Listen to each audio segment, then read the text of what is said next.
Hello सांग मैंने जय जगन्नाथ गोटे फ्रेश ब्लॉग को आपण मानक स्वागतम। आज सकाळ ब्रेकफास्ट बना जाता रोटी सहित डालमा ता सहित टे झीरा भजा आनी ब्रेकफास्ट कराइला अति खुशी रे बहुत तांकर खाइके सेपटू मेसिन लुगा बाहर करके आनी बाहर सुखौचंदी। देखंतु आ मो बिली दांड रे सोइची देखंतु।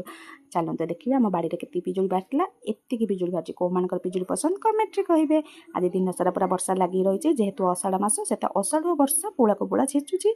कुकुर बिले तना आश्रय हम दंड रे आसी सोइचंती। लंच रे आज बनेइतले चिली पनीर सहित भात डालमा कुंदुरी भजा पांपड़ आचार जहाँ भी हो आणिके शांति रे आज लंच टी करा जायतिला। को मानको चिली पनीर पसंद कमेंट रे कहिबे। बो तांगर आज देह भल नाही बोली खाइबा को देनाती सेति पय म आज कुकुरन को बिले को नेकी खाइबा को देछि। जहाँ भी हो से माने कति आनंद रे खाउचंती।